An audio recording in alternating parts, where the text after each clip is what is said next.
Hello students, how are you? I am your economics teacher Saurabh Kumar Gupta. We will start with Indian economy book. Today we will begin with the first chapter, India on the eve of independence. Please, you all should buy books. I'll recommend Radha Bahuguna, but if you have taken some other author, that is also good. NCERT book you can download from the net, but most of the NCERT books are not updated. So I'll suggest you to go through a help book.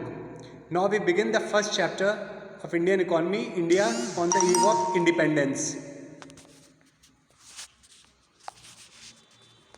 See, when India became free, we got freedom from Britishers. Our condition was we were heavily dependent on Britishers for our trade. Our economy was dependent on Britishers because we were under British rule.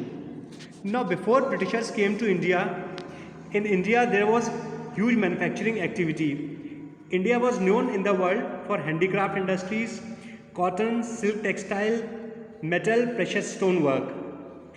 These products enjoyed worldwide market, and Indian craftsmanship, it was in very high demand all over the world. But when Britishers came, they destroyed our industry. They encouraged export of raw material from India and import of finished product from rest of the world. Condition of agriculture on the eve of independence. When we became free, first of all nation had to bear the burden of partition. जब देश आज़ाद हुआ तो हमारे देश का बंटवारा हो गया, जिसमें काफ़ी सारी कृषि भूमि पाकिस्तान में चली गई. A good part of agriculture land went to Pakistan. Condition of agriculture was very bad in India. About 85% population lived in villages and dependent on agriculture. Indian agriculture में क्या था? There was very low productivity. Productivity काफ़ी poor थी. Low technology, very poor irrigation. Fertilizer were not used much. We had very high dependence on rain, and also there was zamindari system. Zamindari system Britishers के time से पहले भी था, Britishers के में भी था, और ये जब देश आज़ाद हुआ तब भी चल रहा था. ज़मींदारी सिस्टम में क्या था? कुछ गिने चुने लोगों के पास सारी ज़मीन होना, they had all the land, दूसरे इस पे खेती करते थे, दे वर टेनेंट्स. टेनेंट्स जो खेती करते थे तो उनको एग्रीकल्चर का बहुत बड़ा हिस्सा ज़मींदार को देना पड़ता था. So tenants did not have much, तो वो गरीब ही बने रहे. ज़मींदार कभी भी इरिगेशन पे या बेटर प्रोडक्टिविटी पे कभी ध्यान नहीं देते थे. So productivity was low, tenants were poor. Then there was huge cost involved, क्योंकि जो सॉइल थी वो इरोड हो रही थी और उसको ज़मींदार को रेंटल इनकम मिल रही थी, वो तो कभी ध्यान देते ही नहीं थे. जो टिलर्स थे उनके पास ज़्यादा पैसे नहीं होते थे. इरिगेशन काफ़ी पुअर थी. There was lack of means of irrigation. Then subdivision of holding. जो इंडिपेंडेंस के टाइम क्या था, कुछ लोगों के पास तो बहुत ज़्यादा ज़मीन थी, वहीं बहुत सारे लोग थे जिनके पास ज़मीन थी नहीं, या थी तो इतनी कम थी कि वो वायबल नहीं हो पाती थी ठीक से एग्रीकल्चर करने के लिए. Indian agriculture was backward and stagnated. Indian agriculture काफ़ी पिछड़ा था और रुका हुआ था, क्योंकि लैंड रेवेन्यू सिस्टम या ज़मींदारी सिस्टम मैंने आपको बताया, उसमें खेती कोई और करता था, उसको बहुत बड़ा हिस्सा प्रॉफिट का ज़मींदार ले जाते थे. ज़मींदार खेतों में पैसा नहीं लगाते थे, एग्रीकल्चर इरिगेशन पे ध्यान नहीं देते थे, फर्टिलाइजर्स पे ध्यान नहीं देते थे. और जो टेनेंट था उसके पास ज़्यादा पैसे नहीं होते थे. Tenant was very poor. Then commercialisation of agriculture. Britishers ने एग्रीकल्चर का कमर्शलाइजेशन किया. डैट मीन्स जो फूड क्रॉप थी, गेहूँ, चावल, वीट, राइस, इसकी जगह जूट वगैरह उगाए जाने लगे. जैसे कि ये होती थी कैश क्रॉप, जूट, इंडिगो, ये कैश क्रॉप थी. इससे क्या हुआ कि पहले जो टेनेंट था उसको अपना खाने के लिए भी राइस, वीट खेत से मिल जाता था, पर जब कैश क्रॉप उगाई जाने लगी तो उसको खाने के लिए बाज़ार से ख़रीदना पड़ता था, लेकिन उसकी कंडीशन ज़्यादा अच्छी थी नहीं. Then impact of partition. जब कंट्री का पार्टीशन हुआ तो हमारे एग्रीकल्चर पे काफ़ी ख़राब असर पड़ा, जैसा कि मैंने बताया, because a lot of agriculture land went to Pakistan. There was low investment. India के एग्रीकल्चर में इन्वेस्टमेंट्स नहीं थे, गवर्नमेंट इन्वेस्ट करती नहीं थी, ज़मींदार इन्वेस्ट करते नहीं थे, टेनेंट या टिलर्स के पास पैसे नहीं होते थे. Indian industry on the eve of independence, जब हमारा देश आज़ाद हुआ तो इंडस्ट्री का क्या हाल था।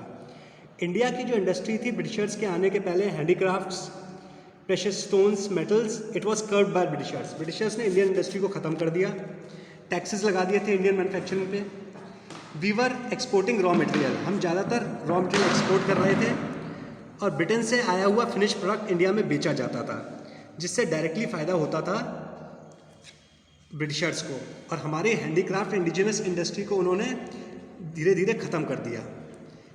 हैंडीक्राफ्ट ख़त्म हो गई थी क्योंकि उन्होंने टैरिफ पॉलिसी ऐसी लगा दी थी कि इंडिया की मैन्युफैक्चरिंग पे काफ़ी टैक्स लगा दिए थे। बाहर से जो गुड्स आ रहे थे वो मशीन के बने हुए थे, इंडिया में मशीन्स यूज़ नहीं हो रही थी, सस्ते पड़ रहे थे। Then change in taste and preference, जो ब्रिटिश प्रोडक्ट थे वो क्वालिटी में, फाइननेस में इंडियन प्रोडक्ट से बेटर हुआ करते थे, तो इंडियंस को ब्रिटिश मेड प्रोडक्ट्स पसंद आ रहे थे, तो उनके फेवर में मार्केट जा रहा था। Gradually Indian handicraft was discourage and there was a sharp fall in Indian handicraft. There was deindustrialization under British rule. Though during the last 30-40 years of British rule, Britishers did modernize Indian industry. अंग्रेज़ों ने अपने आखिरी के 30-40 साल में Indian industry को modernise किया। उसके अपने रीज़न थे, क्योंकि यूरोप में वॉर्स हो रहे थे, तो उनको कहीं ना कहीं प्रोडक्शन बेस अपना रखना था। यूएसए ब्रिटेन के हाथ से जा चुका था, लेकिन उसमें भी लॉपसाइडेड ग्रोथ हुई। मेनली जो भी टेक्सटाइल इंडस्ट्री है वो सारी की सारी महाराष्ट्र गुजरात के आसपास थी। Textile industry was concentrated in Maharashtra Gujarat, jute around Bengal which is present day Bangladesh and West Bengal. Then in 1907 Tata group set up iron and steel company TISCO. There were other industries also, sugar, cement, paper that came up mainly around or after the Second World War. But then there is also a drawback, काफ़ी सारी industries हमारी during the partition went to Pakistan. India में capital good industry नहीं थी। Capital good industry आपको चाहिए, किसी भी इंडस्ट्री को अगर हम मैन्युफैक्चर कर रहे हैं तो हमें हैवी मशीनरी चाहिए होती है। रोड बनाना है, हैवी क्रेन्स चाहिए, ब्रिजेस बनाने हैं, वी नीड हैवी क्रेन्स। अगर हमें कार प्लांट भी लगाना है, वहाँ पे हैवी गुड्स इंडस्ट्री चाहिए। तो ब्रिटिशर्स के टाइम में हमारे यहाँ कैपिटल गुड इंडस्ट्री नहीं थी। कैपिटल गुड इंडस्ट्री ना होने की वजह से industrialisation could not take place properly in India. Then we could not, our handicraft industry was killed, but we could not substitute it with any other industry. GDP में जो भी industry का contribution था बहुत कम था। During British rule when agriculture was around 80-85%, so industry was almost negligible, it was hardly 5%, and services were around 10-12%. Then there was no public sector, government bodies, public sector नहीं था जो कि economy को stand up कर सकता Britishers के time में। India का फॉरेन ट्रेड क्या था? मेनली फॉरेन ट्रेड में we were exporting raw material mainly to Britishers. We had earlier relation with China, Persia, that is present day Iran, Arab nation, Sri Lanka. But during British rule, most of the trade was with Britain, and we were exporting raw material and importing finished good. Britishers had the monopoly on foreign trade. Foreign trade सारा का सारा Britishers की monopoly था. Even though we were exporting raw material and importing finished good, हम यहाँ से raw material export कर रहे थे और finished good import कर रहे थे, फिर भी हमारा trade surplus था। Because we were exporting raw material for all the British factories, जबकि जो इम्पोर्ट होता था इंडिया के साथ साथ और भी कई कंट्रीज़ इम्पोर्ट करते थे जो ब्रिटिश कॉलोनीज़ थे, तो हमारा ट्रेड सरप्लस था। पर उसको भी ब्रिटिशर्स से मिसयूज़ किया। उस ट्रेड सरप्लस से इंडिया का डेवलपमेंट इतना नहीं किया। मेनली ब्रिटिशर्स को अपना लॉ ऑर्डर एडमिनिस्ट्रेशन देखना था, उस पर काफ़ी खर्चा होता था। ब्रिटेन को काफ़ी वॉर लड़ने पड़ रहे थे क्योंकि चारों तरफ there was a time when there was no sunset in British empire. 24 घंटे ब्रिटिश एम्पायर काम करता था, तो कहीं ना कहीं बगावत हो रही है, कहीं कोई प्रॉब्लम हो रही है, तो उन्हें वॉर लड़ने पड़ते थे, उसमें सारा पैसा यूज़ करते थे। Then demographic condition. Demographic condition means लोगों की क्या हालात थी। 1881, ये ध्यान रखिएगा, ईयर 1881, जब से हम एवरी 10 ईयर पॉपुलेशन का सेंसस कर रहे हैं, पॉपुलेशन काउंटिंग कर रहे हैं। दूसरा year you have to remember 1921। 1921 से पहले हमारी पॉपुलेशन स्टैग्नेट थी, मतलब ज़्यादा बढ़ नहीं रही थी। 1921 is called year of great divide. ये 1 या 2 नंबर का क्वेश्चन आ सकता है, ईयर ऑफ ग्रेट डिवाइड। 1921 के बाद से लगातार हमारी पॉपुलेशन बढ़ी और 1947 इंडिपेंडेंस के बाद से बहुत तेज़ी से बढ़ी। ब्रिटिशर्स के टाइम क्या था कि आपकी बर्थ रेट बहुत ज़्यादा थी, there was very high birth rate which was around 48 per 1000, यानी हर 1000 लोगों पे 48 लोग पैदा हो रहे थे, जो कि 2017 आते आते 19 रह गई। लेकिन डेथ रेट भी उतनी हाई थी, डेथ रेट यानी पर 1000 पे 40 लोग मर रहे थे, क्योंकि we did not have very good medical facility. हालांकि डेथ रेट 2017 आते आते काफ़ी कम हो गई, विच इज़ 7.3 रह गई थी 2017 तक। तो high birth rate, high death rate, poor health infrastructure, ये ब्रिटिशर्स में था। इन्फेंट मोर्टैलिटी रेट बहुत था। इन्फेंट मोर्टैलिटी मीन्स बच्चे जो कि 1 साल से कम उम्र के मर जाते थे। Children below 1 year of attaining before 1 year of age were dying. Britishers के टाइम में 218 हमारा इन्फेंट मोर्टैलिटी रेट था, जो 2015 में आके 37 रह गया। हाई इन्फेंट मोर्टैलिटी रेट बताता है कि हमारी हेल्थ केयर की काफ़ी ख़राब कंडीशन थी। ब्रिटिशर्स ने हालांकि काफ़ी कॉलेजेस खोले, लेकिन उन कॉलेजेस में वो लोग वही एजुकेशन देते थे जिनकी उन्हें रिक्वायरमेंट थी, और एज सच लोगों का एजुकेशन पे ज़्यादा जोर नहीं था। सो लिटरेसी वॉज अराउंड 16%। जब हम फ्री हुए अराउंड 16%। 2014-15 में 76% चली गई थी। Female literacy was even worse, it was just 7%। Low literacy का मीन्स सोशल बैकवर्डनेस बहुत थी। लाइफ एक्सपेक्टेंसी वो बहुत कम थी। ब्रिटिशर्स रूल में 34 ईयर्स, यानी कि बर्थ के टाइम एक्सपेक्ट करते थे एक आदमी 34 ईयर जिंदा रहेगा, जो कि 2014-15 में 67 ईयर पहुंच गया था। दैट मीन्स हेल्थ कंडीशन काफ़ी पुअर थी, हेल्थ फैसिलिटीज़ काफ़ी पुअर थी। ब्रिटिशर्स ने हेल्थ पे बहुत कम स्पेंड किया, ज़मींदार स्पेंड नहीं करते थे। हालांकि ब्रिटिशर्स ने डिस्ट्रिक्ट लेवल पे हॉस्पिटल्स बना दिए थे, फिर भी वाटर और एयरबोर्न डिजीज़ेस काफ़ी थी। पॉवर्टी बहुत ज़्यादा थी। गरीबी ज़्यादा होना एक बड़ा कारण था कि हेल्थ केयर क्यों इतनी ख़राब थी इंडिया में। जीडीपी पर कैपिटा इनकम काफ़ी कम थी।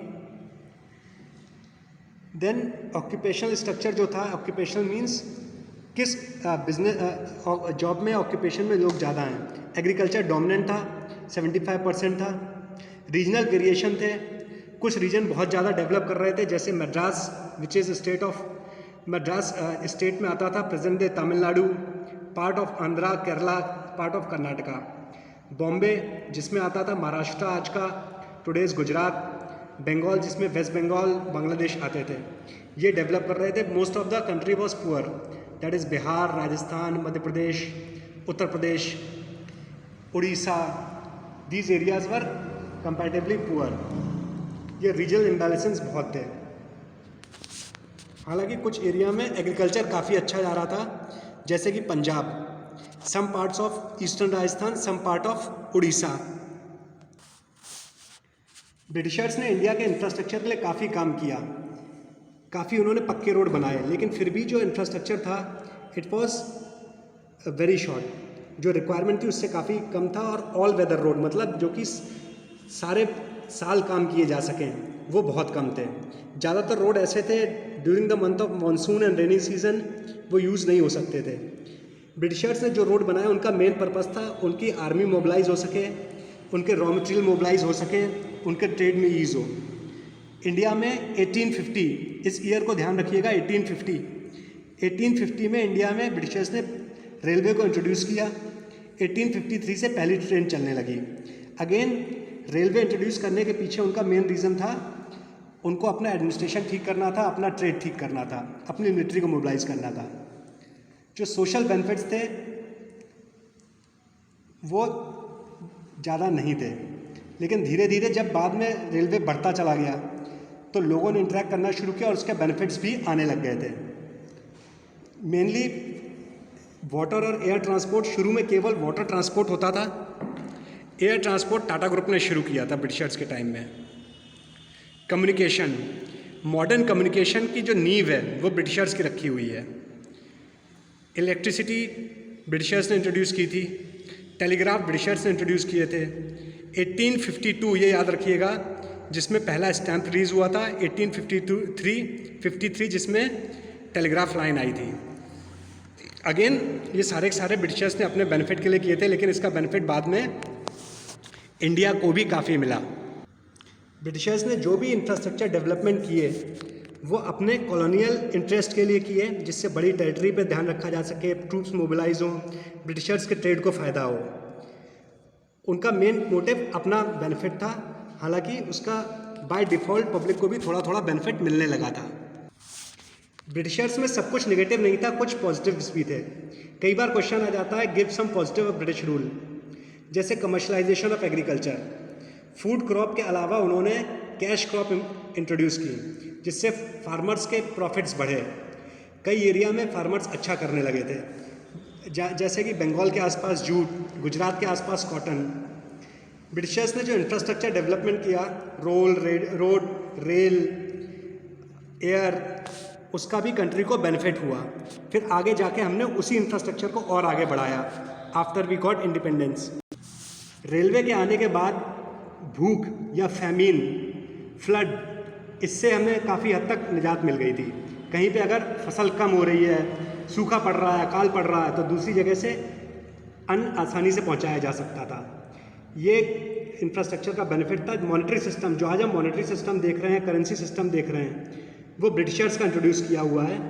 रिजर्व बैंक ऑफ इंडिया, आज की state bank of India, Punjab national bank, oriental bank, बहुत सारी ऐसी बैंक्स हैं जो कि ब्रिटिशर्स के टाइम में इस्टेब्लिश हुई थी। देन इफेक्टिव एडमिनिस्ट्रेशन, जो आज हम देखते हैं, governor, district collector, assemblies, parliaments, ये सारा का सारा सिस्टम ब्रिटिशर्स लाए थे, जिसका बाद में हमारी कंट्री ने काफ़ी बेनिफिट लिया। मैं स्टूडेंट से कहूँगा, ये वीडियो आपने देखा होगा, आपने सुना होगा, इसको आप दोबारा से सुने, बुक्स ले लें, बुक्स के एंड में आप क्वेश्चंस करें, क्योंकि ये चैप्टर ऐसा है, इसमें से आपके 1 मार्क 2 मार्क क्वेश्चंस काफ़ी आते हैं और इसमें पूरे नंबर भी आते हैं। All the best. आगे जाके हम नेक्स्ट चैप्टर डिस्कस करेंगे। I am your teacher Saurabh Kumar Gupta.